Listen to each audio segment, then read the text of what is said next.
are now tuned to BS3 Network.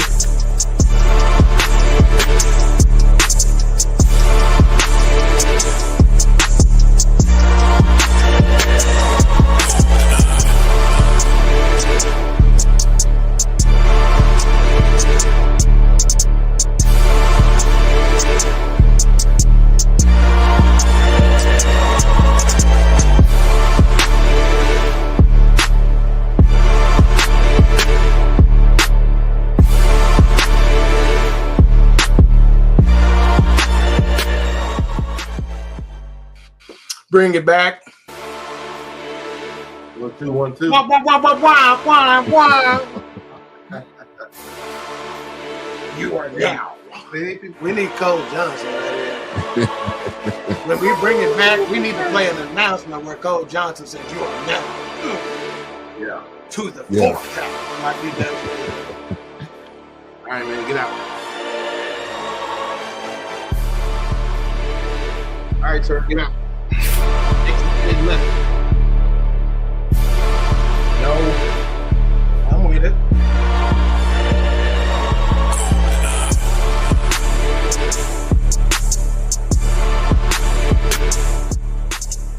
Yo, boy, I'm the best feet dancer in the world. Don't ever. People don't dance no more. All they do is this.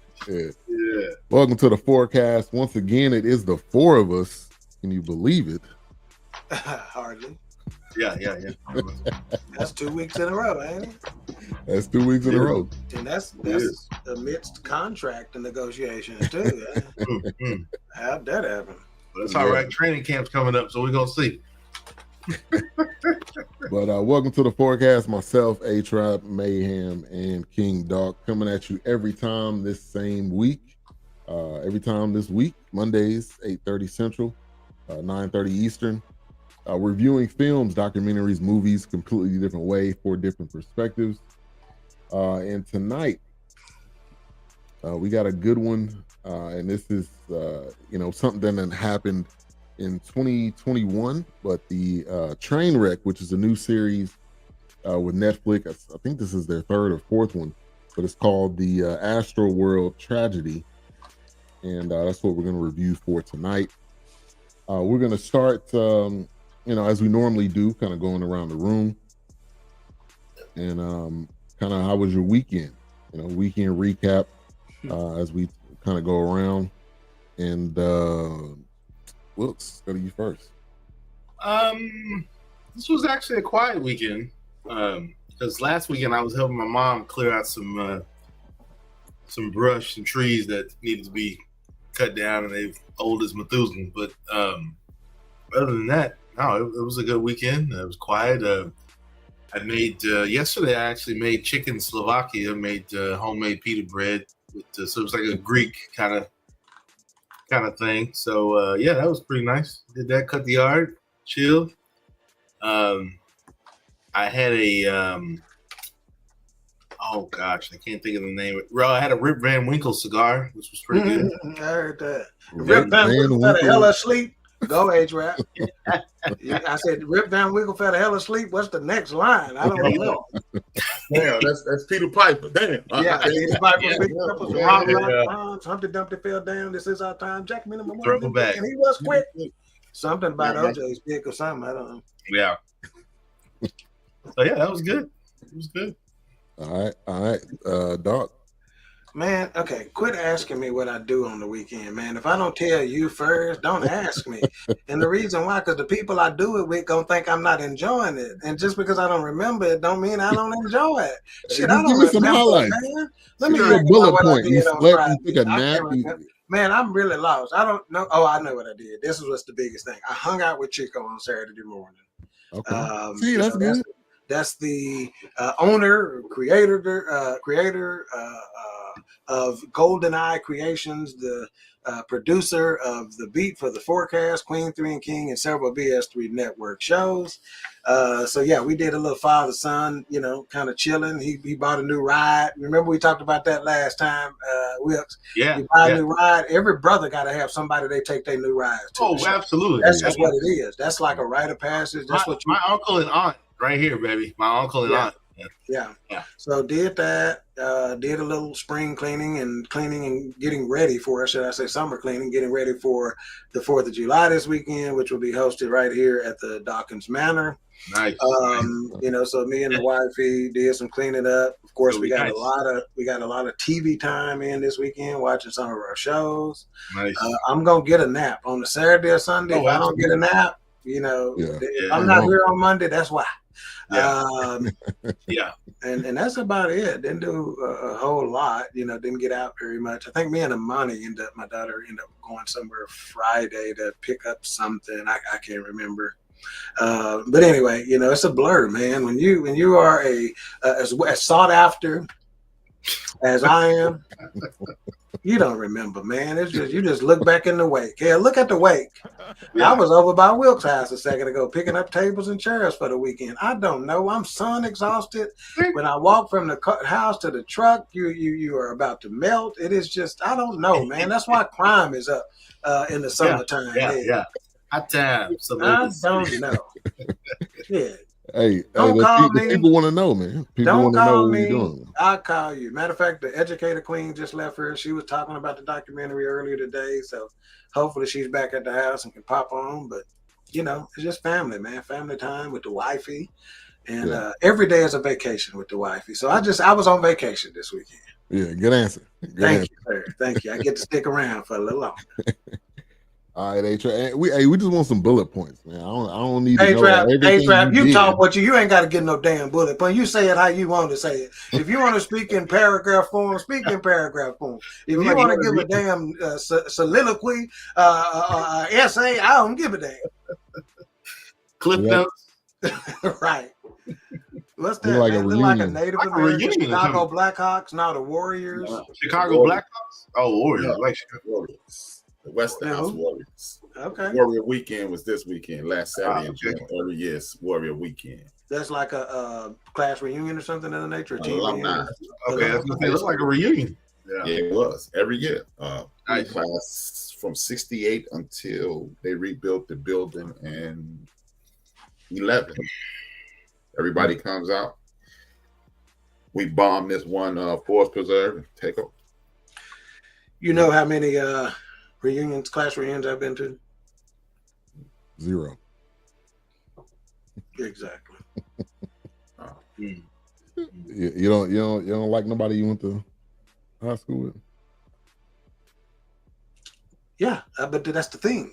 The people that I like that I went to high school with, I'm already talking to. Yeah, I'm not gonna show up to just hang out with them. You don't need to go to the whole. I don't need to go see him. I'm not gonna show up to a reunion and just hang out with just randos. Like, yeah, get out of here. If they're not gonna be there, I'm not gonna be there. So it works out. Yeah. Missed me. Yeah. Well, it's a ball every year, man. That's nice. Yeah. That's nice though. That's good. That's good stuff, man. I remember we don't do family reunions like we used to, but yeah, that any kind of reunion just kind of takes me back as a kid. I'm glad I was able to experience that growing up, man. I'd like to fellowship with the peoples, man, and see the fam. So yeah, that's pretty awesome. Yeah. I had a good weekend, chilled, relaxed, did a workout. Oh, I'm sorry, Ben. How was your weekend? Nobody asked Ben how was his weekend. My bad. I go to everybody else first. The host go last. But yeah, man, had a good weekend. Yeah. Look forward to Saturdays and Sundays, and that's the time to chill with family. We watched You People again. My daughter already likes that movie. Kind of brought back memories when we reviewed it, and it's still funny. And shout out to Eddie Murphy and everybody involved in that film. Yeah, man. Watch some rom-coms, not because I wanted to, but because that's a good one. So part of the wifey time, we watched Mary J. Blige on some Philo now, but it originally aired on what's the network that shows the movies like that last 7 hours that we talked about last week? Lifetime. It originally aired on Lifetime as like a movie. I didn't know I was pregnant. 3-part movie that was actually pretty decent. So we actually watched that over the weekend too. Yeah. By the way, shout out to Mary J. Yeah, definitely, man. The legend. Always falling over when she's doing that dance. Her and Lil' Kim. All right, so Dawk, you're gonna go give us a rundown. I think it's pretty self-explanatory, but Yep, but I'll go ahead just for argument's sake. I'll give you a couple because the one on Netflix is really short. Yeah. They just say featuring exclusive interviews with survivors, paramedics, and festival staff. This documentary examines the 2021 Astroworld Tragedy and its aftermath. Now, let's see. We also have another one. Let's just say from this site, the viewer's perspective, which ain't loading. So this is real live producing on the air. But it says Netflix Trainwreck explores the wildest real life disasters you couldn't stop watching. So so there we go. Astroworld, right out of Texas. Finally, something that we can give to Texas. It wasn't great, but at least Texas get a little airplay because it seems like every damn thing we do got something to do with Chicago. Yeah, we'll take it. Chi-Town. Nothing. All right. Shout out to Big Mo. Thank you for tuning in. He said, when are y'all gonna do Ironheart? He said, big year for Kugler. We can do it. We had some talks that we're gonna make an effort. We're gonna do more current films, obviously, because that's what brings in the people, the viewership, and that nature. So that's what we'll be working on. We got Sinners coming up next week. This is a sneak peek. I don't need to play a preview for that because everybody's seen it. But Sinners next week, which is coming out on Max, and then we'll continue to roll out the next films. Brother Kev in the building. Thank you for tuning in. Hey, now let me ask you this, because one of these in Time, it calls it the first installment of Netflix's weekly new anthology, examines what led to the crowd-crushing tragedy at the 2021 Music Festival. Yeah, they've come out with one every week. So they did one on there was a Canadian mayor. I forgot what the guy's name was. Yeah. He was kind of like a Canadian Trump. Mm-hmm. They did one on him. I would rather have him.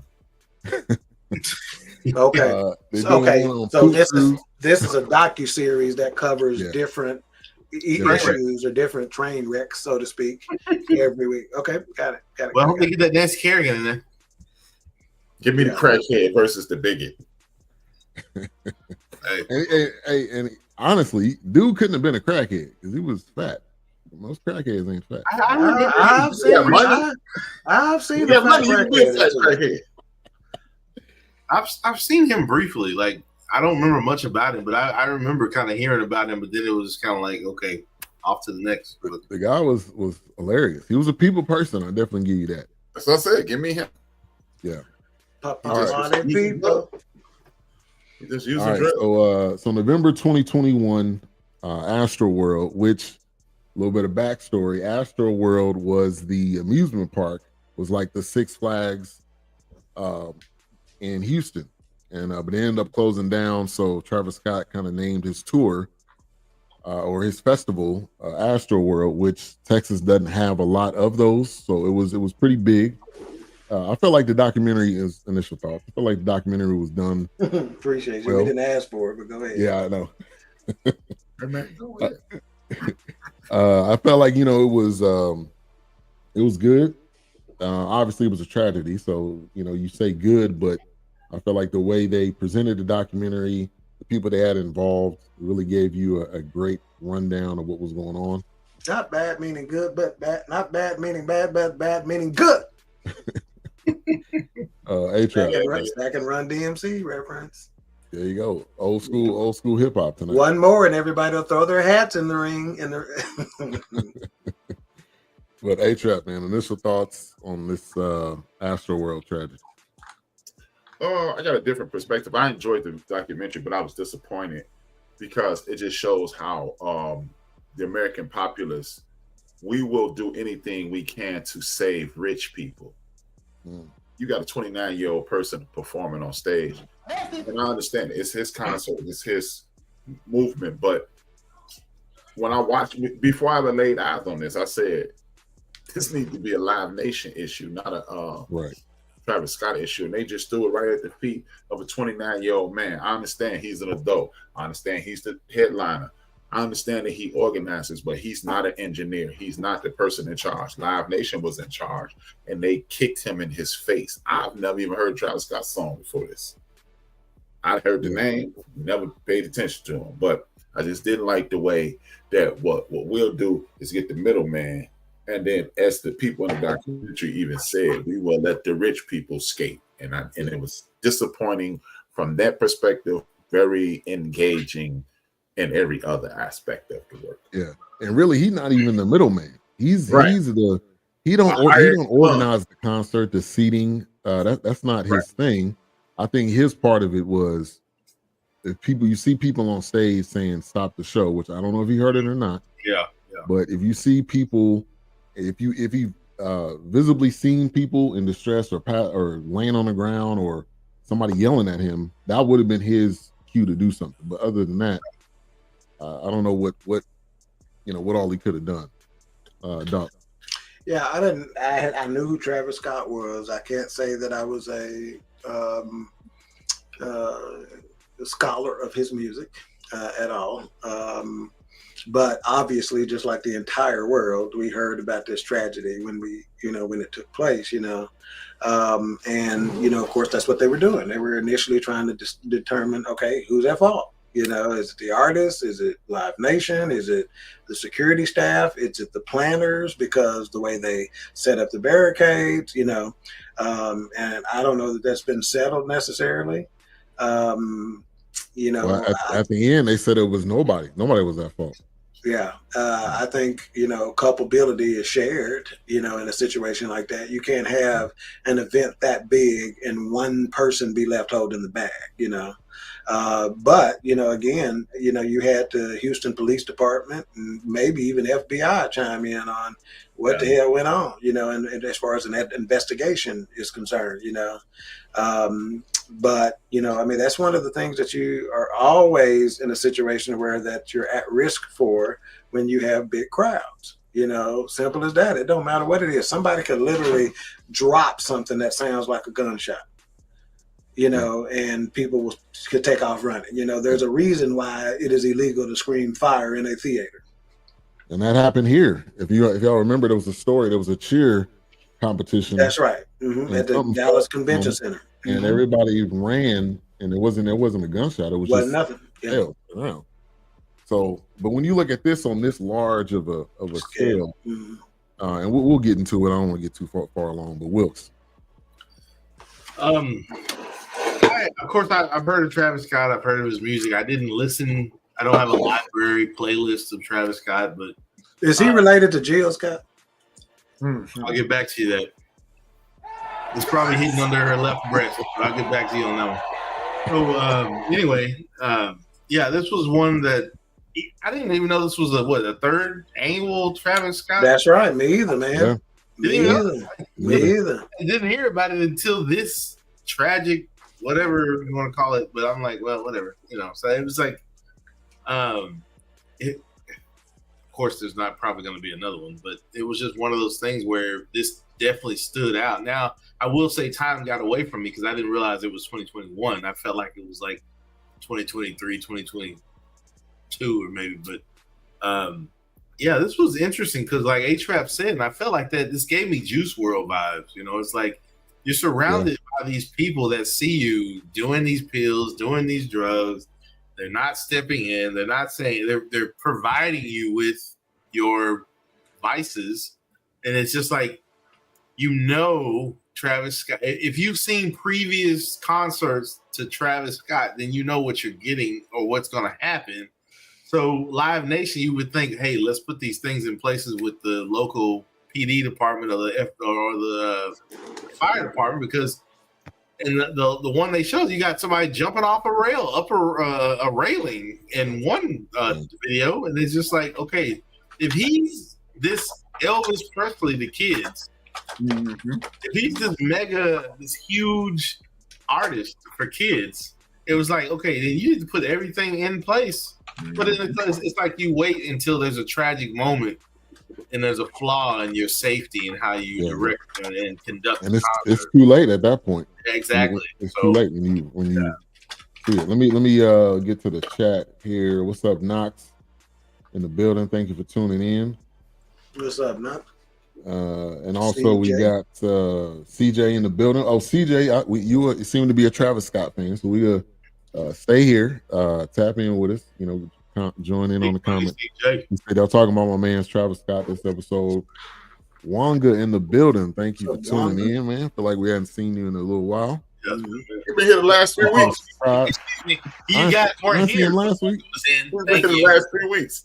Okay, well, thank you for tuning in continuously. We appreciate it. Make sure to subscribe to his channel. Travis Scott goes hard in the paint. Like, he's definitely up there as far as Houston rap goes.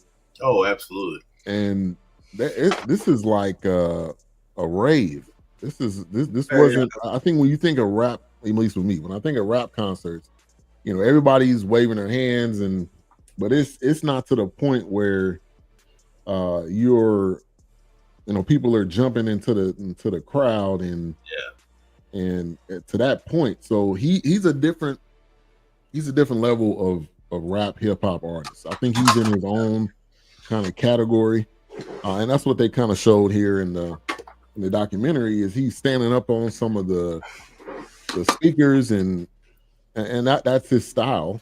Yeah. But I think when you have a style like that, it has to match the venue.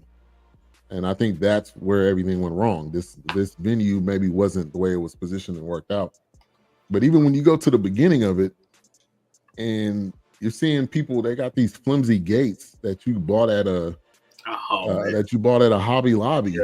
And I mean, this stuff is just getting knocked over. The preparation wasn't there. I think that's probably issue number one. But I didn't know Travis Scott was at this level of a performer. And almost like, is he on a Michael Jackson level to this generation? Absolutely. It looks like it. I mean, it could be a combination of he's at this level and he's at home. You know, you can draw a big giant crowd wherever, but when you go home, if you dope like he seems to be, everybody's gonna come check you out. Because I mean, no matter who you are, when you are big, when you go home, everything that's mine. Like Derrick Rose, like me and my crew was wearing Adidas the whole time. Chicago went from Adidas to Nike. My Adidas. Oh, that's three. Three. Hey, everybody in Chicago. You froze, Brian. You froze a minute ago. You back? Oh, well, you back? No, I was just saying, you know, when you're at home, you're king, and he seems to have it going. You know, he you know, he like Red and Method Man in one duel, because Red and Method do the same thing he does. Yeah. So I mean, you got that's a good comparison. Teenagers, and anytime you got teenagers on your team, you're gonna win. If you get the kids, you get the kids, you get the ladies. Yeah. You won.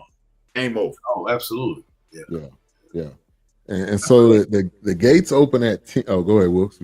Oh, no, that's what I was just kind of what HRap was saying. It was like, you are this Elvis Presley, you are this Michael Jackson, bigger than life to these kids, because like I said, that I know it's been a long time coming. Like I said at work today, it's one of those things where he's singing about mental health. He's singing about the girl that left me or the girl that I liked. He's singing about drugs. He's singing about the Mopar, Scat Pack, and all that. I mean, he's relating to the teenagers. He's relating to those kids. And at that moment, it's just like, oh, he's one of us. He understands. Even though he's 20-something years old, it's like, hey, I've been where you're at. I've been through that. I still hang out with people like you. And it's like, so it's one of those things where he's in the know and they feel connected. So it's just one of these things where, you know, these kids, these teens are going to these parties. They're going to these takeovers as they do now. So it's definitely one of those things where it's like, it's relatable. So it's like, if they find somebody that's relatable to them, they're going to latch onto it. That's why I said this gave me Juice WRLD vibes when I watched it. It was just like, oh, this is what they're dealing with. They're going through. Yeah. And CJ says, people like Travis Scott and Lil Uzi concerts be on some mosh pit type stuff. Niggas be punching the air. They're pushing each other like it's a rock concert. Yeah, I mean, Yeah. and at this particular concert or at his particular set, there wasn't any room to really push or punch the air or do none of that. It was pushing, but it's almost like you so crowded in that it's just like a wave and you going back and forth. On that day, ironically, I was in Houston for the concerts after club parties. But that one situation happened, everything shut down. And that was only day one. Right. Like it was a 2-day event, and that happened day one. So, you know, when you look at an event like this, and all of us are parents, and your kid is going to this concert, you don't expect this to happen. You maybe expect them to have fun. Yeah. You know, maybe they have too much to drink and they call you to come pick them up or something like that. But you don't expect to get a phone call that your son or daughter is dead at a concert. And so, I mean, let's just talk about let's talk about that. All us as having, you know, kids like Dawk. Well, you know, first of all, you know, you got there's a difference between a concert and a festival.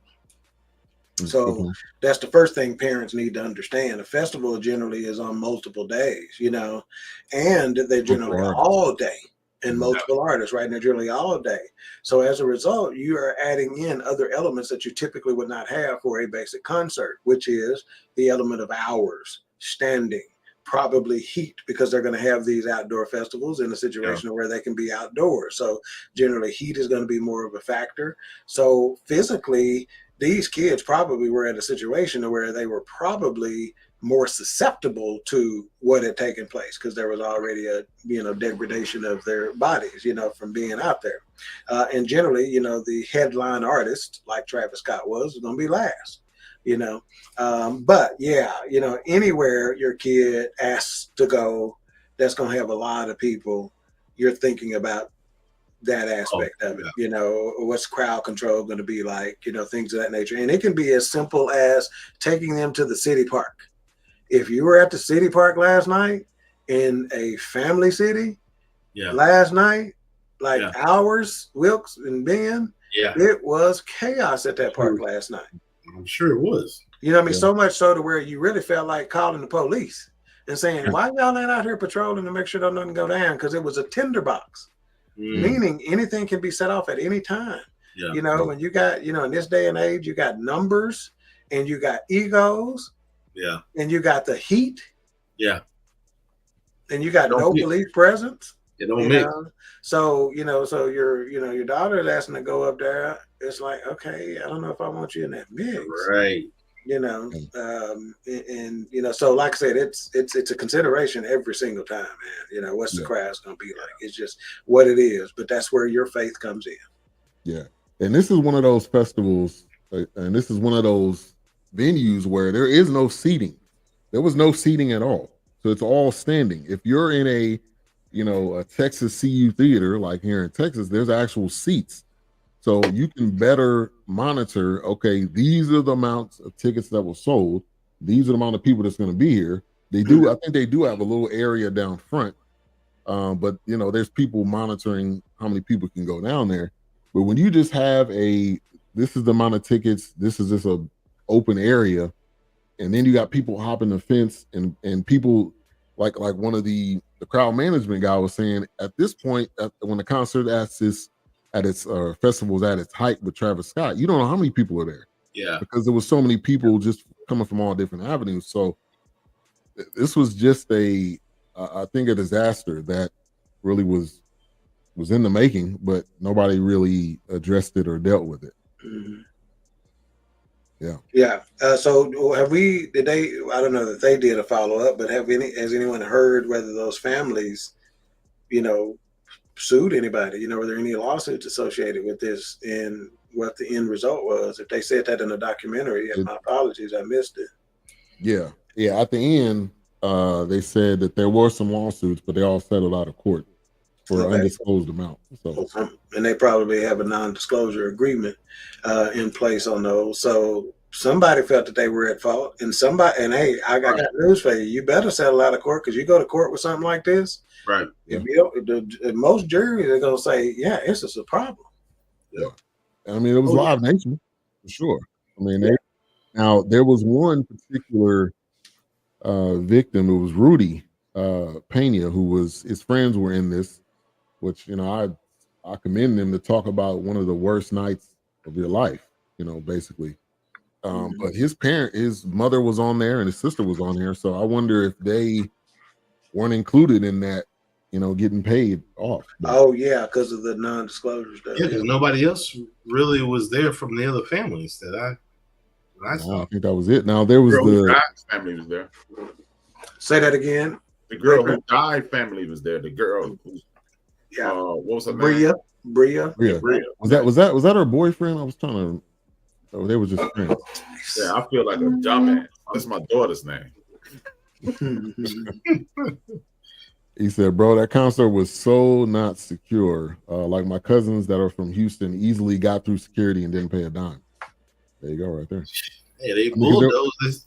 Yeah, when the gates open at 10, it was over. Like, forget it was security. already chaos. You got 4 people trying to say, hold on, stop. Yeah, right. You better get out the way, man. Come on, man. You basically gonna have to pick and choose who you about to stop. And these young folks do not respect security like we do. No, they do not care. I'm busy. And they didn't come from billy clubs and German shepherds, man. It was a single foul line. No, not at all. Yeah, the water hoses. And that's not fair. That's not fair because they did come from I Can't Breathe, so they ain't just totally that was only a year old. Yeah, they ain't too ignorant. Yeah, that's true, HRap. But it's been enough, cop killings and stuff like that. But right. It just seems, I could be completely wrong, but it just seems like our generations are a little bit more, respectful of authority. Oh yeah. Somebody from my generation would have got shot. Yeah. Right. They'd have ran. They got shot and then say free. Yeah. Put your hands up, like I'm on the ground, man. Gun, he reaching. Oh. Sorry, my bad. I thought that was a gun. Like that lady after my ID, man. The day that George Floyd dude went to jail, she was, I'm in danger. Shot right. So they don't know that. Oh, it's to you, Doc. You said, young niggas be on that beat. Yeah. Like he had to. You just could have been with YNs. We all knew what you were talking about. YNs, you kind of old, man. You gotta put in the abbreviation. Yeah. Y'all that don't know. CJ Money. And then gave the definition. Right. Thank you. Yes. All backwards. CJ Money. Hey, plays by CJ. Make sure to subscribe. Don't play it up loud at work, though. Yeah, new season coming up. Let's go, man. You're not playing it loud in your car. No, it just depends on who in there. Yeah. Oh, you driving through the wrong neighborhood. Cowboy season is coming. Cowboy money. Come on. Dak Prescott gonna keep you in business, CJ. I promise you that. Max.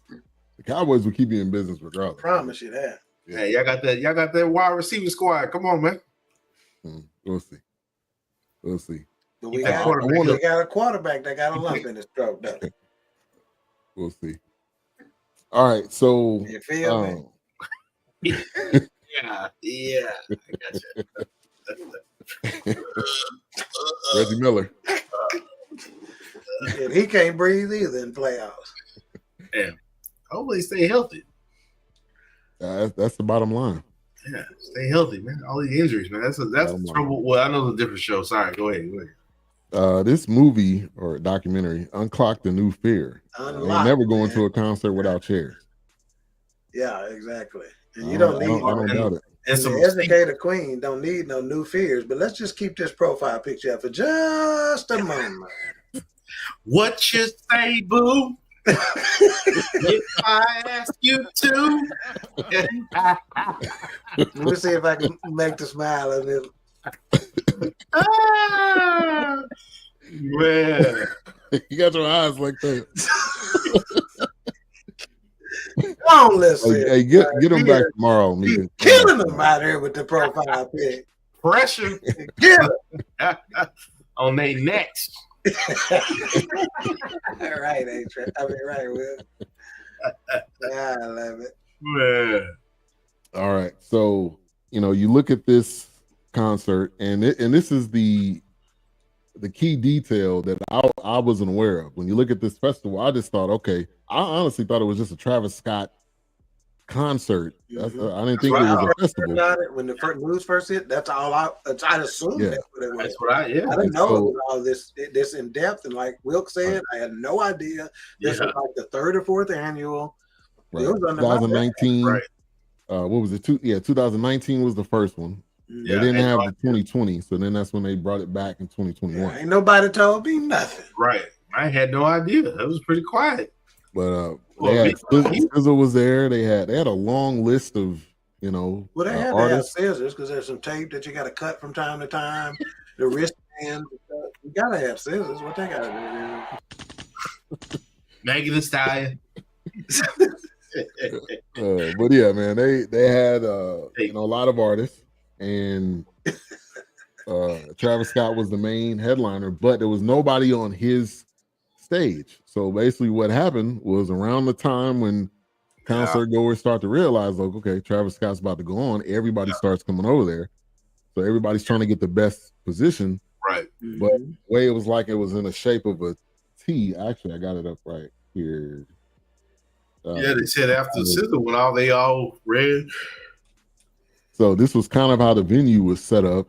And then you look at the center portion, which is where medical staff, photographers, you look at the left and the right towards the front, and this is where a lot of people were pushed up against these barricades or even towards the back. So when you're in a position like that and you really can't move, put that back up for a second. Put that back up for a second, please. To be in. So you see the sides too. That's one of the things is that this wasn't normal in the sense that they could only come in from the back toward the front.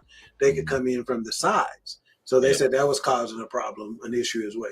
Yeah, and when you think of crowd management, when you think of just having exits, like you needed to have something towards the front, for people to be able to get through the front portion to exit out over towards the I thought they would like extended the barricade just around the cross, but it was one of those things. That's a weird. That's a very weird. I'm not getting it. Yes, that's why would you divide it like that? It's weird. I got a question. I might come off as a jerk ass, but it won't be the first time, won't be the last. Yeah. But nobody mentioned the crowd being at fault.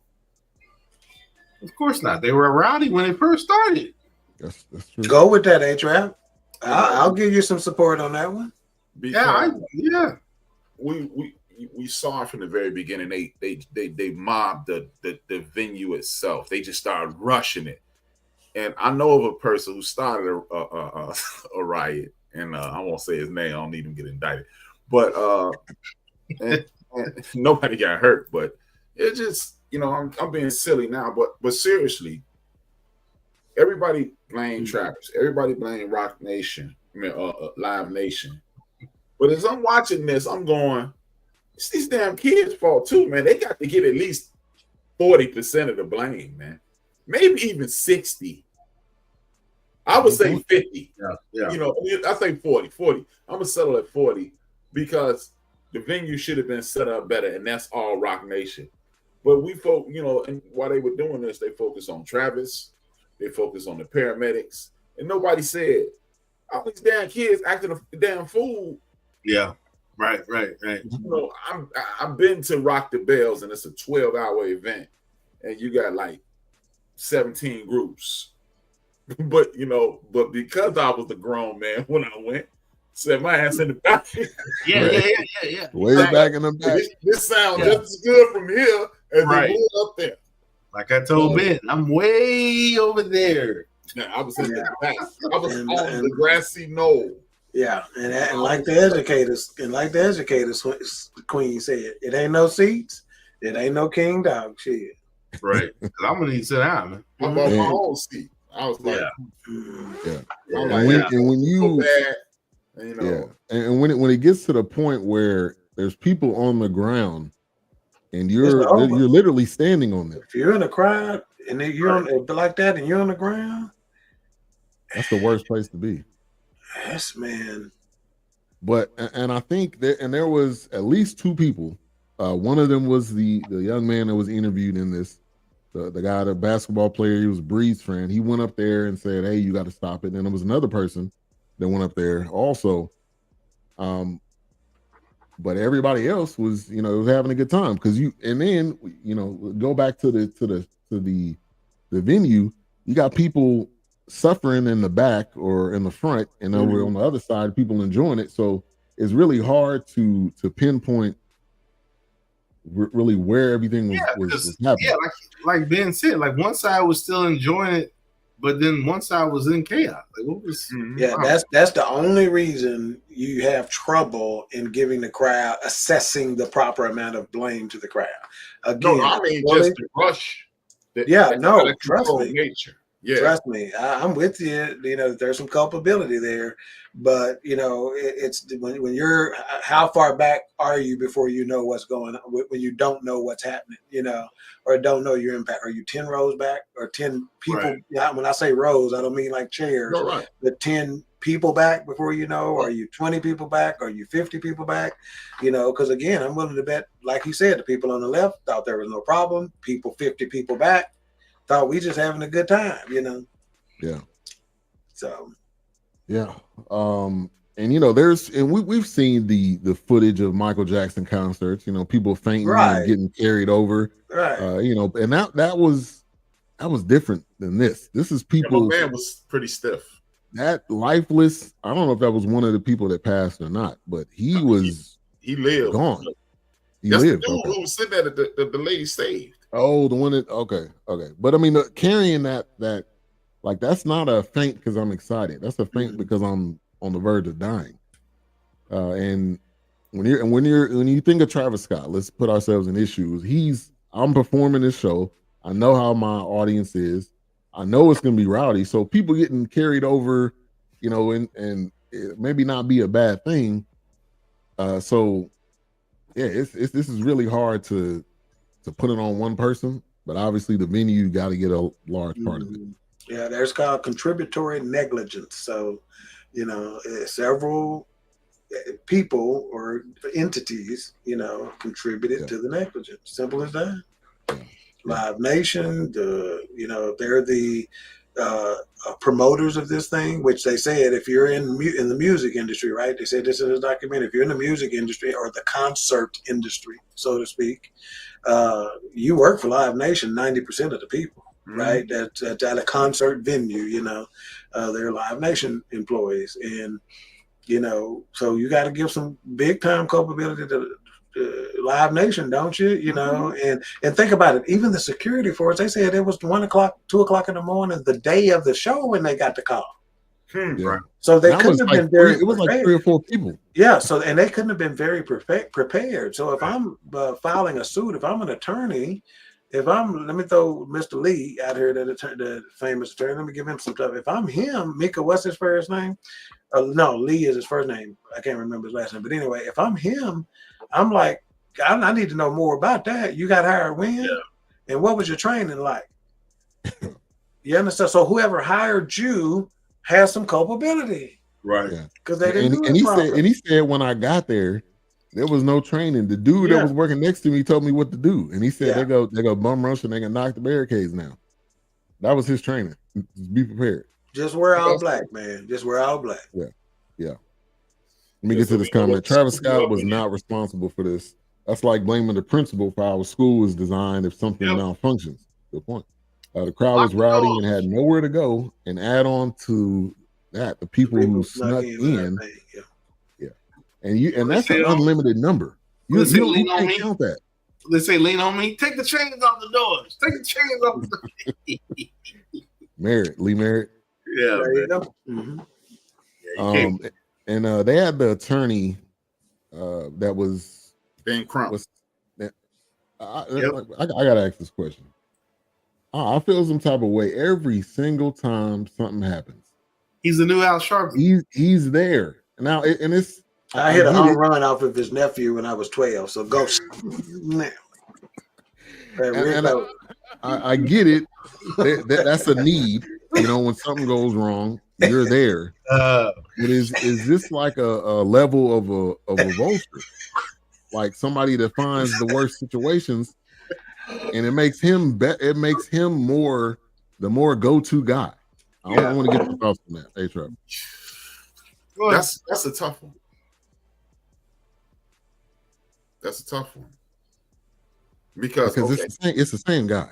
Like Lee Merritt was doing it, but it's that guy is the guy every time something goes wrong. Yeah, Ben Crump is always on the scene. Okay. So what about it? What are you asking, Ben? Like, I'm saying, is he a vulture just looking for the best opportunity? Yeah, that's exactly where I was gonna go. I was just waiting for him to finish. That's exactly what it's called, ambulance chasing. So you call it a vulture, but if I'm in that business, and at this point, I'm willing to bet half the time he's on chasing is not because he chased them. They chased him. Exactly. That's why I say he's his reputation. That's why he's a new. So both are true. Yeah. To a certain extent, I'm an ambulance chaser, and to a certain extent, I get chased. Right. You know, but at some point, you become the expert in those situations because you've been in so many of them. So if we're in those situations, I'm calling Lee Merritt, or I'm calling Ben Crump, I'm calling what's the guy out of Houston, Tony, what's his name, Tony Busby or something like that. You know, he only do massage parlors. Rappers and athletes. Hey, well, I'm both. That's what I was about to say, man. We only do happy ending cases. Busby would be that, but more so than there you go. Let's stay with that. Finish that thought. That's exactly. I agree. Busby would be more that than Crump. Right? Yeah. Because in a run, I'm fishing. You can look at Crump like you look at Cochran. That's right. I agree. It just wasn't social media, and you know, I don't know if we knew what Cochran did besides. That's right. OJ but he got Michael to that Jackson point. Yeah, but Michael Jackson was accused of touching boys. Cochran. Snoop Dogg was accused of murder. Cochran. Yeah. Ronald Pratt. Cochran. I mean, he was around. He was getting a lot of people out. A lot of sticks. BS3 Network wasn't paying King Dawk. Cochran, nigga. Y'all dug him up. Right, yeah, he died. The glove doesn't fit. There's another Cochran out there somewhere. Yeah, his son is something like that. Red Cochran. Tyrone Cochran. Yeah. But Jerome Cochran. I get what you're saying, man. It at times it leaves a bad taste. Like an ambulance chaser, but he's also a needed entity because when you wrong someone and Ben Crump show up, most folks have a check. Game time. Right. Yeah. And I hear that point because if it was just James Wilson, you'd be like, oh, this is But Ben Crump, he's got some. Yeah. And sometimes, hey, guess what? The defense, when a Cochran or Crump shows up on a civil suit, you know, you got to call it the defense, right? Or the prosecution, whenever he's the defense attorney, you follow me? They may be more apt to do some things they wouldn't do if James Wilson was on the representing attorney or whatever. So that name recognition at some point may cause you to do what I wouldn't normally do, which is more favorable to my client. Yeah, right. And I'll say this. I mean, when they do it in the press conference, the dude is magnificent at that. He knows how to deliver the message, but also push the buttons. And everybody that's watching is like, man, if he's on it, you're behind the person automatically when you see it. If it doesn't fit, hey, I ain't gonna get paid from this shit. All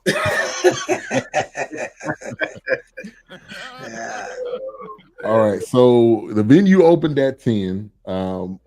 We have all been to the amusement park when it opens, or been to some type of event when the doors open and everybody's rushing in. And Astroworld actually being a former amusement park, I can remember going to Great America was in California. That was the Six Flags, and you were living your best life. It didn't matter, and you really had like $20. All right, you was about to get two things, and that was it. All right, so you better spend that money wisely. But hey, it was the best time, One man. The thing, last was day. you gonna get a straw and a drink?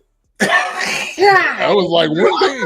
Like, we had two things: a drink and something to eat. That was it. Back then, $20 would get I was went pretty far. a drink, and I played a couple of games with that because I guarantee you that I didn't have no more than $20 when I went to no amusement park. And I remember every time. No, I got a drink that I don't know if they had the free refills on the souvenir cup or whatever. Yeah, and then you know, one meal, nigga, you better choose that meal wisely. Yeah. You could be there all day long. You got a few dollars to shoot some basketballs and hope you can walk home with a basketball. Exactly. That's what we did. Because I know when you were I was in lodge with two things with $20. $20, boy, you get on. We were cleaning up. Because I remember when we were going, the biggest thing was you wanted to win those different college basketballs. That's right. Yeah. You had to get those different college basketballs when you shooting hoops. That's Six Flags. Oh, that's all you wanted. Yeah. And then you had to go find the best shooter. You were like, hey, win me this basketball. Because then you had to win. You tried to win the stuffed animal for your girl. I loved. I had a cousin that I went with one time. Sweetie Bird was and his cousin, and they thought they were better hoopers and shit like that. Just I weighed them by about 40 pounds. Yeah.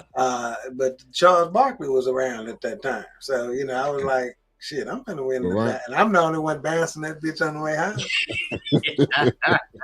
Exactly. Nigga, you wanna hold my ball? Let my know. Oh, sorry. I said ball. Ooh, okay. Singular. Hey, some people only got one, so That's true. Yeah. That's true. So you got an Astroworld story? Yes, sir. Ironically, not only do I have an Astroworld story, what's funny about it is that same weekend, it was connected to my very first rap concert. So we were seniors in high school. It was the spring of the year we were graduating. So we decided, one of my best friends, also my cousin, he had a car, a little Honda Civic hatchback kind of thing, right? Where you can put $5 in and ride for 17 years, and so we rode down to Houston, me, him, I think it was 4 guys in that Civic, if I'm not mistaken. That's all they could fit there. And so we went there. We stayed with one of his relatives, at their house, just sleeping on their couch. At that age, I sleep on the floor. I sleep in the car. Matter of fact, I did sleep in the car the night before we were coming back because we got locked out of the house. But anyway, we went to Astroworld. Astroworld was a big time amusement park. It was famous. It was, like we were coming from Dallas to go to it, even though we had Six Flags. Why? They had one of the first roller coasters that your legs dangled. You sat in the seat. You were connected up top instead of down below. So it was a big deal for us. So we went to we drove there Friday evening, went to Astroworld all day long on Saturday, came home, got locked out of the house. You came home late? To sleep in the car. Oh man. So when the morning came, we were supposed to go back because I got a concert to go to Sunday night back at Reunion Arena in Dallas, my very first concert. With Heavy D, Kid and Play, Queen Latifah. You gotta make it. Who else was there? Oh, Digital Underground. Digital Underground. So you talking about back then, like Digital Underground doing the Humpty Dance, and the entire Reunion Arena is doing the Humpty Dance. That's a core memory that even if you couldn't dance, you could dance that night because everybody doing the Humpty. But Astroworld back in my day, if you lived in Texas. At the very least, forget if you lived in Houston. If you lived in Texas, Astroworld was a destination. And then they had that crazy ride where it was a roller coaster, but it twisted. It was it was part of where your leg again. That was the one that was connected at top. Okay, that was the and one. It twisted as well. So you upside down with your legs swinging. This, it was wild. Yeah, man. I've only been on one roller coaster in my life. What? In the entire year, there's some fascination with that. I love some roller coasters.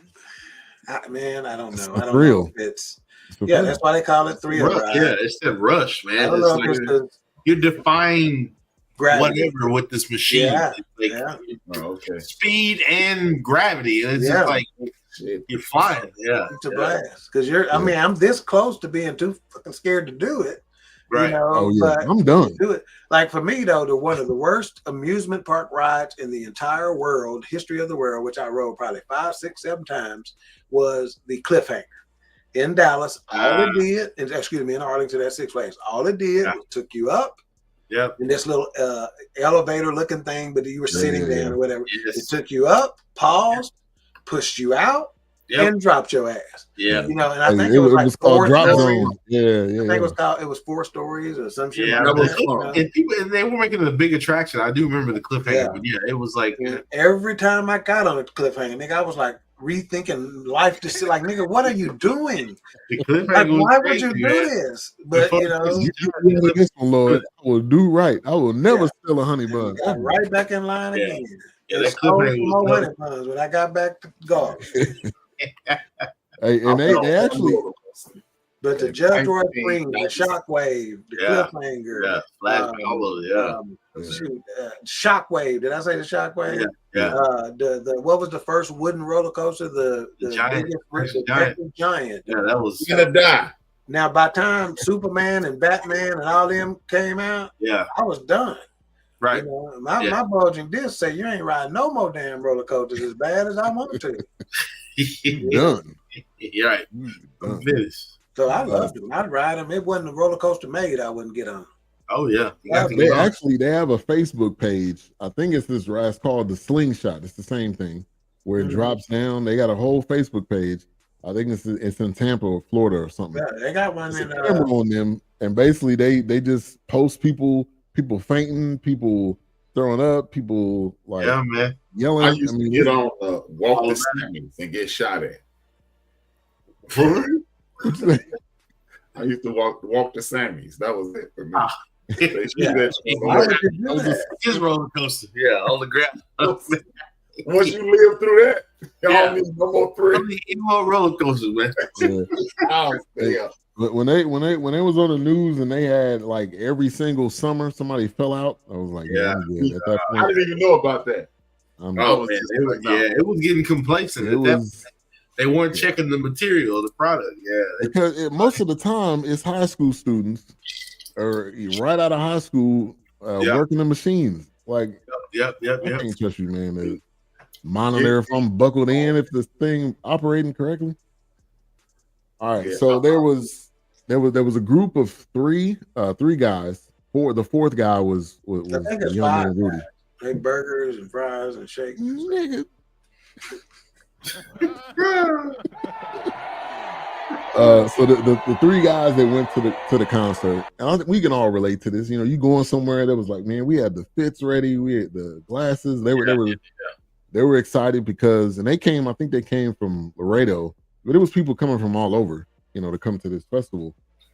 And so they kind of showed three different stories, and we'll kind of touch on each one. But the three guys, they're at the concert. They're having a good time. Everything kind of goes haywire, and he sees one of his friends, and he was like, man, just because the guy's like, I can't breathe. So the guy's like, well, just calm down, man. Take a deep breath. We'll catch up later. Obviously, they never caught up to him, and that was the young man, Rudy, that actually ended up passing away. But you think of those three guys, one of their closest friends, and now you got to go on without him, and you know that was a sad moment. And then you look at the young man to play basketball. He went there with his friends. You think everybody's gonna come out, you know, free and come home, and everybody's gonna be fine. Bree is the one that ended up passing away. Sorry. I'm trying to get y'all to picture. We on a show. Slingshot. Yeah, I'm trying to get y'all to picture the slingshot right quick. And then the last guy ended up having a heart attack. And this is I think this has got to be the highlight of the whole, you know, the lone bright spot of it. She was a nursing student, just graduated, went to the concert. She ended up, rendering aid to this guy. He ends up living because of that. So that goes to the point. You never know. Yeah, you never know. You know where you are in a particular time, and she was afraid for her life. But she's like, I'm a nurse. And, you know, how can I go back and help? And there's people. So talk about the medical aspect Wilks, I'm gonna come to you first, and they had the medical staff, and he was like, I thought I was gonna be chilling, and it was right. You didn't think for a moment you were gonna have extra backup for the paramedics and the ambulance. There was one scene where it was overhead. It looked like at least maybe I counted 4 or 5 ambulances that were trying to get through, trying to get in. Yeah. And the fact that somebody was calling from 911 under the crowd. Right. Like, someone please call 911. Right. Might get this man. Yeah, it's just seeing that. And somebody, of course, it's like you're trying to you're performing CPR in the middle of this concert, and he's going on to the next song. Like he said, I got a show to put on. He's not concerned or can see what's happening right there, because I'm locked in with the energy that I'm getting from the crowd. So then you've got another aspect of it where, like you said, you're giving somebody CPR, somebody's being crushed, somebody's on the verge of passing or is seriously injured. So it was one of those things where it was just like, you've got an element over here enjoying the concert. You've got him on the stage directing, or doing his thing with the concert. But then you have this other portion that's like in turmoil. Like he said, it was like one of the guys said, it was like a horror movie. It was like they won't stop pushing forward. They won't stop landing on me or stepping on me at that point. It was just insane. I was just like, that is pretty crazy. Like you said, you thought it was going to be a chill concert. You kind of stand around, but no, I gotta save somebody. I got a life to save. I got a few lives to save. Yeah. The paramedic was like, this is going to be easy money. Right. And then he gets back to the tent. And he's like, all right, I can sit down and relax now. And he looks over his shoulder. There's 3 people over here. 3 people over here. Yep. Yeah. So, touch on that, Doc. Yeah, he talked about it. He said he made a statement that says, if I'm having to do real paramedic work, somebody not having a good day. Yeah. Right. And the cat was like literally nonstop. I want to say they said there were 3 CPR attempts going on at the same time at one point. Yes. In that same little area. It's like full. Yeah. Like being, when we're at the Stars games and we're at the in the bowels of the arena and all the paramedics, every single game, there's paramedics. There's what's the little thing they ride? I was slipping my tongue, man. The gurney or whatever you want to call it. There's one of those. But them brothers in place. I think one of them's a brother. In fact, he'd be chilling so hard every week, like it ain't. The Bobcat. No, when they drive. No, you thinking about the Zamboni? Oh, you talking about the cart? The cart with the the little flatbed on it. They have one of those. The one that walk into if you push it into the ambulance, the legs fold up. The gurney. That's what I'm talking about. They roll through with that after every post game while we're waiting to go into the locker room. But with paramedics at events like that are not expecting to do what they had to do. Yeah. Ever, they just not. Yeah. HRap. Well, the only thing I just made me wonder is like, okay, they told us at the very beginning, at the top of the documentary, that it's a chaotic situation. Again, back to Live Nation. How in the entire hell don't you have paramedics like every 30 feet? Because if they acting like this, the question is, how many Travis Scott concerts have someone passed out at? This ain't the first time, dog. No.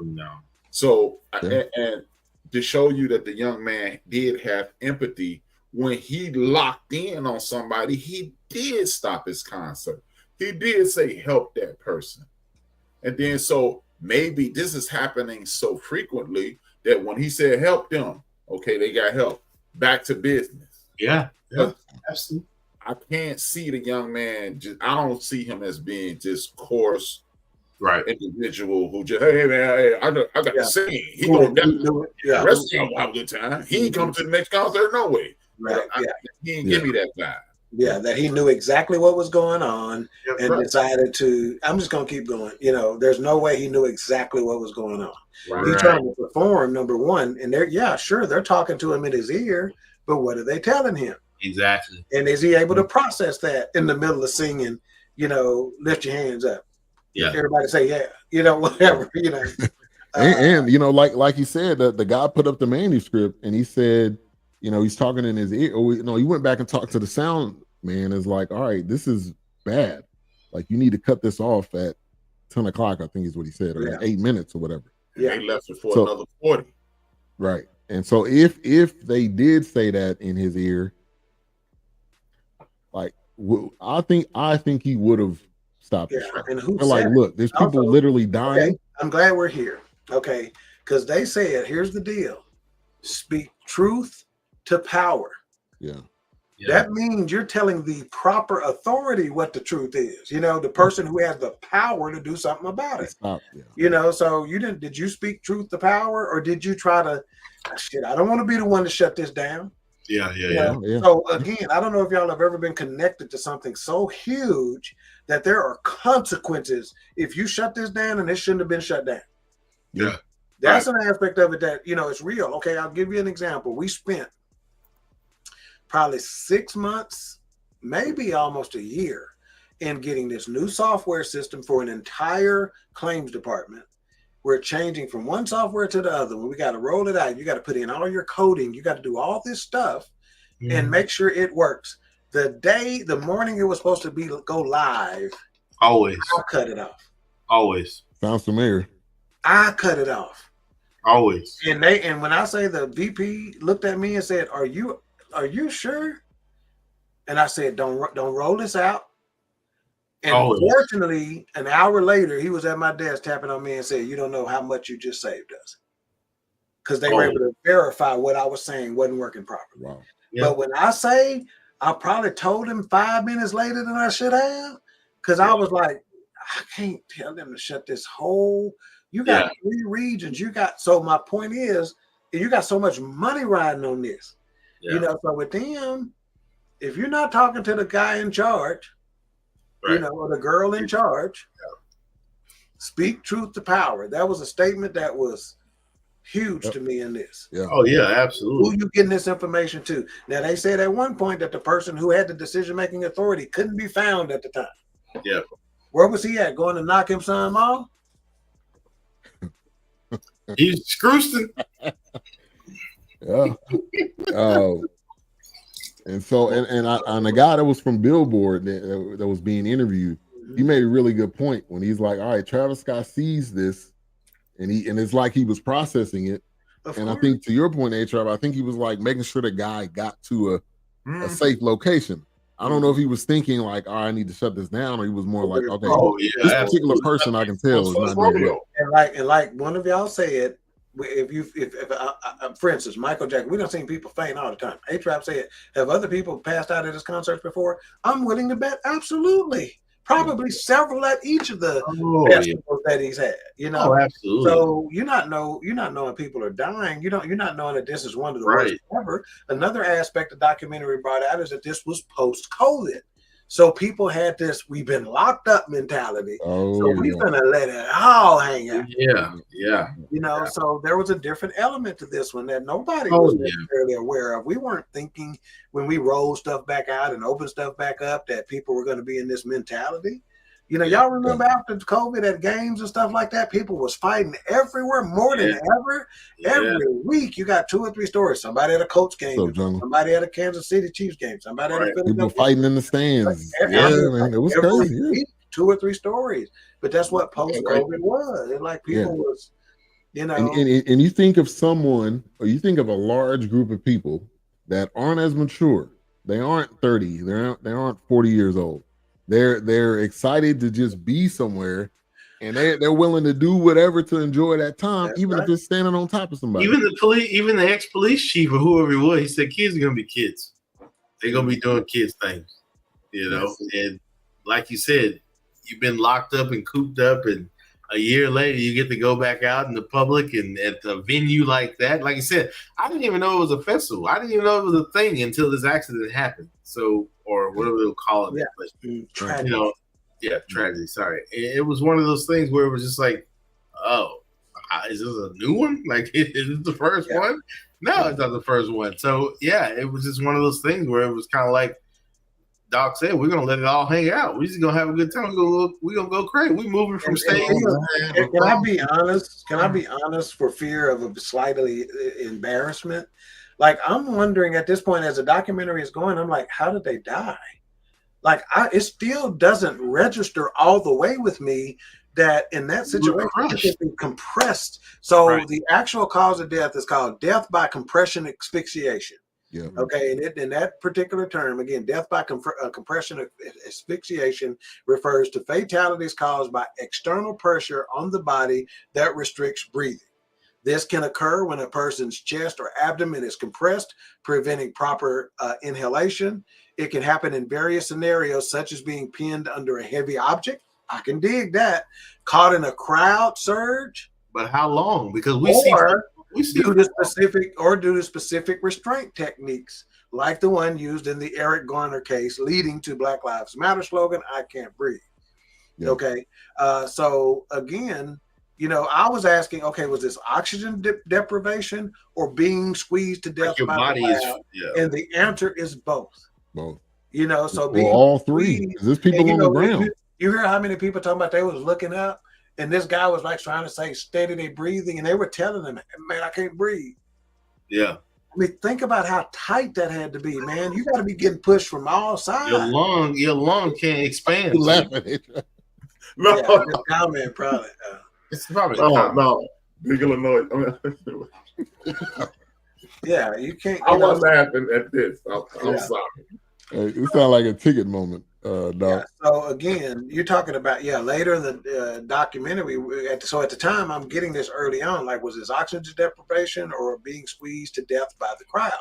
And then later on in the doc, we learned that there were 10 deaths by compression somebody help me. Asphyxiation. Ben, your ass ain't there. I got you. I didn't ask you for that. Hey, you said somebody, and I'm somebody. And you know what else though?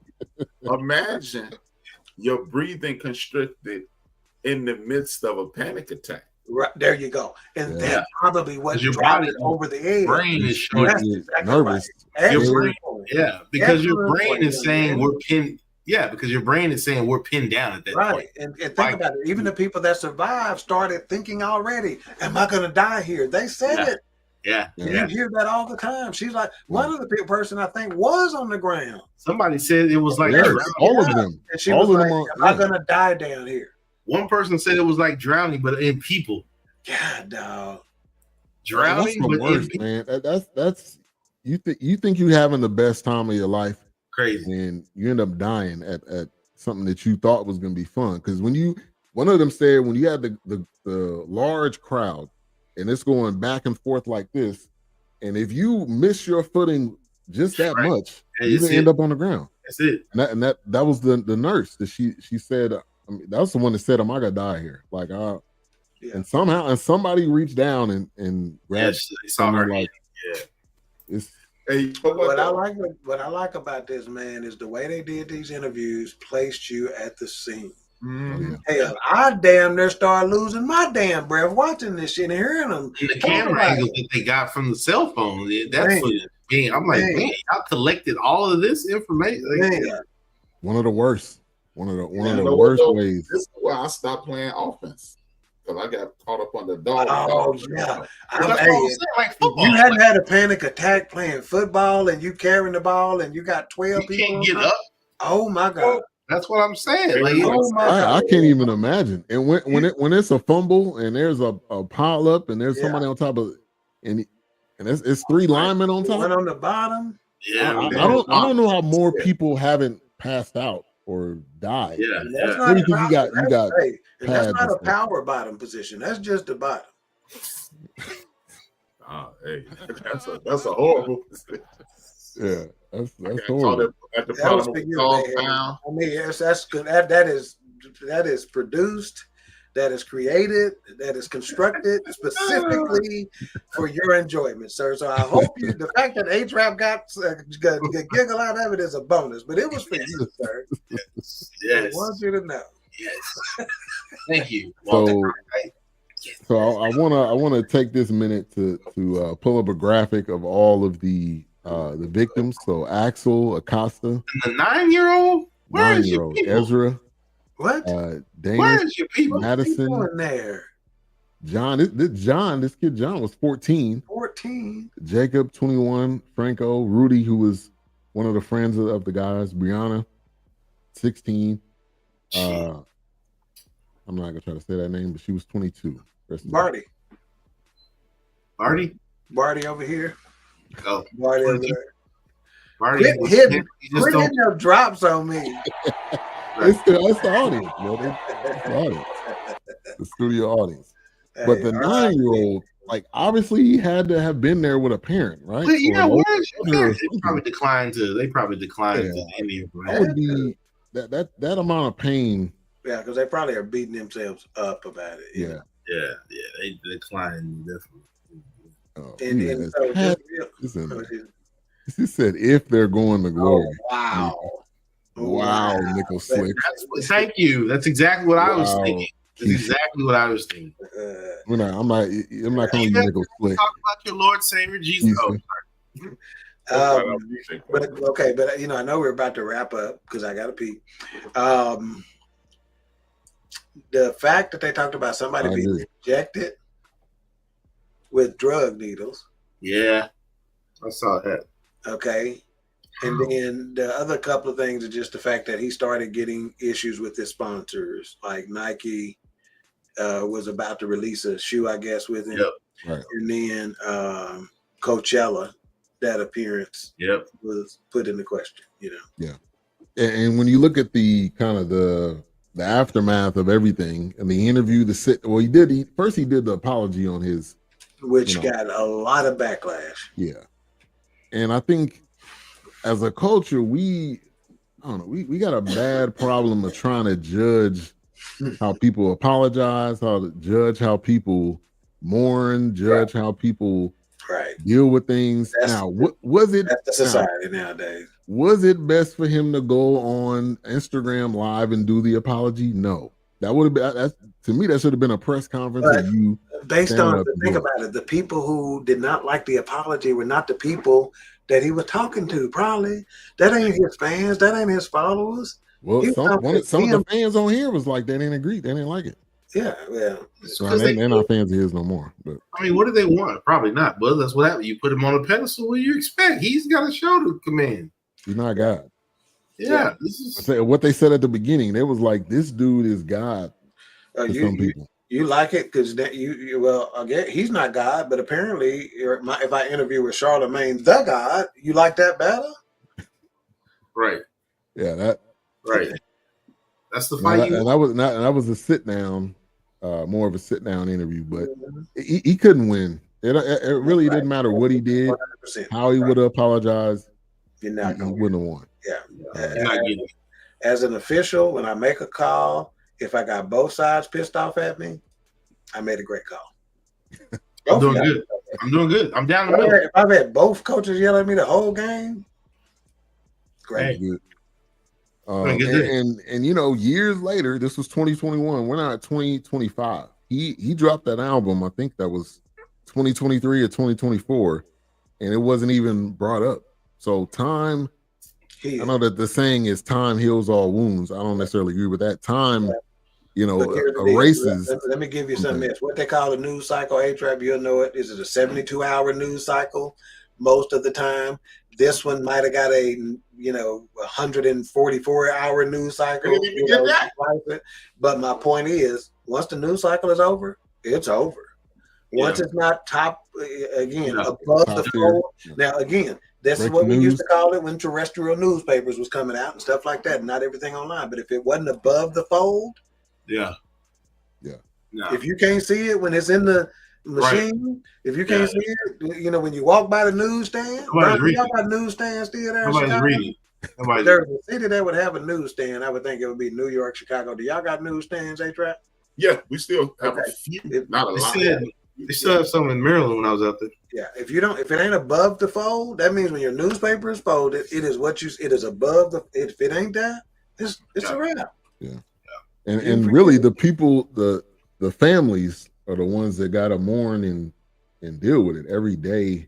allowing your son, daughter to go for the rest of their lives. Yeah, going with your friend. You thought you was gonna meet up with your friend, and then you realize they at the hospital. And you're like, okay, maybe they fine. That's tough. That's the worst, man. I've never experienced that. I don't. How about they were talking about? Did they make it out? Right. You get separated. Just getting separated in a crowd. Yeah. It can induce a panic attack. Yeah. Especially, if you talk, being asked a question earlier about parents and stuff like that. Have you ever misplaced a kid for about a few seconds? Really? Just a few seconds. I'm Chico. Speaking of him, this twice he done come up today. We had a high school football game when he was about 4 or 5. Mama thought I had his hand. I thought Mama had his hand, and we had, I think Nico was probably there. We had several people there. All of a sudden, where'd Chico at? Right. Now he done walked off because he saw some interesting shit. But my point is, every kids do. About the panic that induces. So if you're in a situation where a crowd is probably 40 times larger, and you lose somebody, shit. Have you ever been lost? You done been lost in a captive building and panicked. Yeah. Like a Kmart or some shit. Yeah. All you gotta do is find customer service and they announce it, but your mama gonna beat your ass when she finds it. When she get a hold of you, it's over. Yeah, it's over. When we get to this car. Trust me, I've been many times I've been called over the PA at the Kmart. Right. Yeah. You over there by the damn nachos and ices and shit. Is this it? I said that You over there reading the magazines, looking at the toy. I'm telling you right now, ain't nobody in the world that made no better nachos than Kmart's nachos with just cheese on. Nobody ever did it. Let me get the icy on the side. Let's go, baby. Nobody ever did it. Yeah, man. I promise you. Somebody fat on grandmama was making them nachos back there. Let's go, Kmart. This is a great comment, Big Mo. Time don't heal that. You just learn how to live. That's right, Mo. Yeah. That's right. Yeah. He said, I lost 6 kids at Disney for 10 minutes. Scary. 6? Hey, man. That's a shuffle right there. I'm asking everybody. Mickey, did you see them? Mickey. When you found them, were they all still together? But in all seriousness, some people would be terrified even more if they lost kids at Disney, considering the conspiracy theories about Disney. That is not the place you want to lose. Not the place. Yeah. Right. Shit, them damn kids end up on Epstein Island here. You better keep a hold of them. Yeah, man. Round them up, man. Stop Epstein Epstein plane. I hope it wasn't baby kid. Which I have passed on a. He trying to leave us? Really? Yeah. Like how long was he? This is when he was alive, or no? He was dead. Were they virgins? Before he passed away, he sold the island to his brother for like $6 or some shit. No. So it wasn't his name. But yeah, in the Virgin Islands, beautiful. Ironically, right? Exactly. HRap. Yeah. Ironically, I just circled it. I didn't go on it. Were they virgins? Were they what? Were they virgins? No, I didn't hear what he said. Go ahead, man. All right. We ain't selling nothing here. We about to have a profane prophet on BS3 Network. The dysfunctional disciple, he gonna say some shit that's gonna make you get up. So he finna come at an establishment. I hope you understand. He finna tear down some walls. So if whatever you got to say, Wilks, is gonna be kids play whenever this. So say it. Oh no, but are they virgins? I'm just saying. I'm out. I quit. I told you. I mean, all right. So they ended the documentary.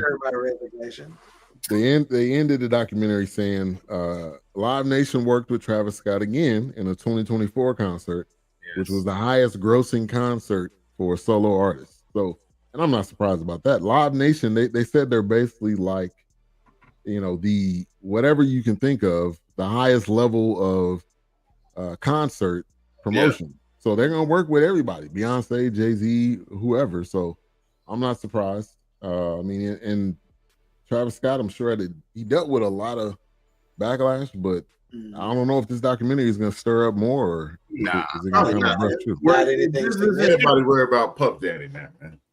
business as usual. Yeah. Puff Daddy. Did he? The Diddy. It's amazing All right. how much baby oil back on the shelves, though. Now that Johnson Johnson's out of the clear. Yeah, then they don't sell it at Baby, Costco. we was having you dollar store baby oil. Hell, it just said DG on it. A little bit more greasy. I like when I get Wilks subtly. Where the joke just sneak up on his ass. Right? He gets a visual. It's like I can almost see inside his brain. He got the picture in chocolate. I can see it. Absolutely. That is hilarious to Because me, that's man. how I work. I know it. It's like I can almost see inside your skull, man. Yeah, man. All right. Final thoughts. Mike rating. HRap, we can come to you first.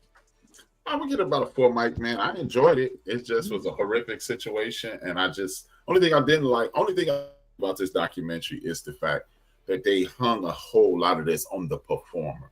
He's not an engineer. He's not a promoter. He's a hired gun. Yeah, they put his name on it. You know He's what I the mean? talent. The talent don't Yeah, know what the venue, the seating venue, gonna be like. And then he's 30. You know. And I'm rarely doing that. He's just a kid thing, but he is a young man. And I just didn't like the way they tried to hang it on Travis. You know, I don't know his music, but you're a star. He looks like he puts on one hell of a show. And I just didn't like the way they just tried to pin it on him instead of going up. Like even somebody in the thing said it. You don't point at the star, you point up. The bankroll is where you start because the bankroll kept some money because they didn't want to pay for security. The bankroll didn't have medics there. The bankroll is the problem, not the talent. Yeah. All right, man. Yeah, I have to say, I'm right there with HRap, maybe about 4 mics, because I didn't know much about it, so I wanted to know that information. I feel like when it did happen, it came so quickly. It was just like, okay, well, this happened at Astroworld. It's under investigation. All right. In other news, and then like years went by, and it just got quieter and quieter. Yeah. But obviously, they didn't have any more Astroworlds after that. But no, I enjoyed this. I thought it was pretty good because I didn't really know exactly what caused this accident or what caused tragedy. I keep saying accident. It was definitely one of those things. Like I said, I don't think it was Travis's fault. It was like if you didn't look at the blueprint of my other, concerts, and they weren't adjusting security or safety through the years, and knowing that this one was different than probably all of his other. Right. Yeah. Exactly. So it's like it's almost like, hey, we know what we're expecting. We got to have this many people on staff. Blah blah blah. Whatever. But yeah, no, it was interesting to watch. I mean, I don't, like you said, is it going to stir up some more information? I don't know. I think there's enough money thrown at keeping it quiet as much as possible and paying those off that need to be paid off. I think it's, it's like, don't bring it up again and keep it moving. First love of money. Hey, yeah. All right, for me, man, it was a well done documentary. And, For the and weed, man. Huh? You said for the weed, man. It was Hey man, chill out after the show. And these Trainwreck documentaries are well done. I would say check out the whole series, but it really broke down what it was like to be in the moment. Like you said, Dawk, you were there, even though you weren't there, you were there. The 911 calls, which are chilling. Hearing someone at a concert calling 911, man, crazy is under a crowd. I don't know if I've ever heard and even 911 is so thrown by it. You're calling him what? a concert, like, why are you calling us? Shouldn't there be somebody around? Like, what are you reporting? Like they asked him, what are you reporting? I'm under. Shit, I don't know. Panic, chaos. I don't know what I'm reporting. Somebody about to die. We being and then the fact that they jumped up there with the cameraman trying to get his attention. Right. And so I think you can't put it on Travis. Now, the only caveat I would say is if he heard the people saying stop the show and he just ignored it, that's a different story. but I don't think he did. The cameraman was like, "Nah, y'all get back." Yeah. So that guy, people jump on stage. that guy, even if they told him specifically, because I was where you were, but now that you say it and I hear it out loud, I'm gonna lean a little bit more toward HRap. Even if they say it, stop the show in his ear. I'm an artist on stage. What are you talking about? I'm in adrenaline mode. Send somebody out there. Don't tell me to stop the show. Yeah. My adrenaline is yeah. You come out there and you're like, you know, I mean, think about it. There's been what exactly did they say? Because they really were like fluffy. We're like, well, you can stop it in a couple minutes. In 8 minutes. That's right. It's not going that well. What does that mean? To be stopped, you needed to stop it immediately. When you tell me stop it in 8 minutes, you're telling me it's not that serious. Right. Exactly. I agree with that. And one thing we didn't touch on was the photographer that worked for Live Nation, and she came on and said, I'm probably about to lose my job or my partnership with Live Nation because of the meeting they had afterwards, and like, be quiet and don't say anything. And they just told her, you know, stay in the moment. And even she was feeling like, I'm taking these photos. They told her to lean into the chaos. Right. Going into it, like lean into it. That means, you know, you trying to capture it, and you're trying to encourage it. Right. Put Poetic Sin's last comment up there about the kids that he lost at Disney World. I love it. But yeah, I'm gonna give it a 4. Probably why they got sent back. Poetic Sin, Disney didn't keep the MA. Right. They keeping our kids, they send them right back. Yeah.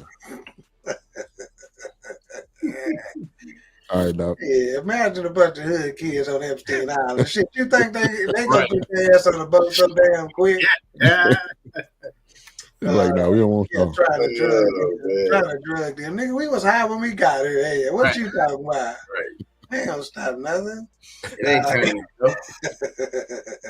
All right, for me, before I get my mic ready, I'm gonna tell you what contributed to it. Again, the fact that I said the way they did the interviews placed you at the scene, and I literally started losing my doggone breath. Right? Yeah. They talked when Travis Scott talked about the fact that he grew up in Houston, going to Astroworld, and what it meant to him when they shut the park down, the amusement park down and stuff like that. That's good meat, you know. Right. So for me, good backstory. I'm at a 4.5 for the documentary, you know, and HRap makes a valid point about them being wrong about how they place blame, but I'm not going to necessarily knock a documentary for having an opinion that I disagree with. You know, it's theirs. Guess what? Do we want them to give an opinion, or do they want them to just give the information and let us decide? You know, some may lean toward that, you know, and a majority of the people may. Don't give me no damn opinion, but. Right. I like the boldness of giving me the opinion, even if I disagree with it, you know. Yeah. So I'm at a 4.5, and I highly recommend the documentary if you hadn't seen it. Yeah. Did you see any ratings? I didn't, because of the fact that it is part of a docu-series. I hadn't seen anything where they rate each individual one, you know. So I have not. And it's new. I think it just came out. What was that, last week or the week before? No, yeah. Okay. All right, so coming up next week, Sinners, which I'm sure a lot of people have seen. It's coming to Max, so we'll be able to watch it and kind of soon, but I'm fine with it, you know. I'll take it. What you mean kind of soon? It seemed like it was just the movie just came out last month. But you mean it's being taken off of Netflix or Max already? Put into the streaming. Oh, okay. Yeah, it was pretty okay. Yeah. All right. So what's coming up tomorrow, or what happened today on the End of the Bench? Well, I did this thing about chefs versus cooks, and chefs will be young people, cooks will be older people, and chefs, cook. They put stuff together. Chefs prepare, and together you make the community. You teach the young people how to prepare themselves for life. Mm-hmm. Check it out. Interesting. Great point. Which the End of the Bench media on YouTube. Make sure to subscribe. Numbers are going up, so support HRap. Make sure to like, click that notification bell, leave a comment. Comments definitely go far as far as the algorithm. Yeah, even if it's FU, leave a comment. See, we don't care what it is. It's in the algorithm. It's something. Just talk to us. Yeah. All right. Shout out to the racists that been chiming in hard. Right, love it. Hey, you doing something right? All you gotta do is post, underneath their comment, put "laugh out loud." That doesn't make them comment even more. Like and love. Right. Love. Love it. I want to push them. But go ahead. I do. And they keep coming back. Yeah. Like a bad check. Tomorrow on Queen 3 and King, critical thinking. We will have Marriage is Real on with Damian and Jamie Johnson. Very popular show. Had a couple of Hollywood actors sit in with them on 3 or 4 shows based on their show, Marriage is Real, so they got some powerful commentary. And then we will also have Chef Jeff, speaking of chefs, and his wife, Latoya Gilliard. So Jeff Gilliard, Latoya Gilliard, and she is a therapist in that space. So we expect some very good content. Now this is coming off of Don't Touch Shit. Last week we talked about the shit your mama say. This week we're going to talk about something serious, which is critical thinking. How do you think about your spouse? And does that thinking cause you to move differently? Should you retrain yourself about how you think of them, how you see them? So it'll be fascinating. So I think it'll be just as powerful as our series Daddy Issues that we've been doing. So tune in tomorrow, 7 p.m. Central Time, right here on BS3 Network. All right. So we'll see you next week. Sinners, go ahead and close us out, HRap. Shout out to the Warriors, man. We in the building at all time. Someone reached out to me. That's why I was kind of laughing throughout the thing. Yeah, man. Thank y'all for tapping in. Make sure you subscribe to BS3. Make sure if you haven't already, leave a comment after the show is over. That really helps propel BS3 and the End of the Bench Media into the stratosphere. Thank you guys for tapping in. And I'm going to go combat Jack. Dream your dreams and man up, woman up, and live your dreams. Because life without dreams flows in black and white. Life with dreams flows in technicolor and surround sound. And I'm butt naked under my clothes. I'm out. Peace.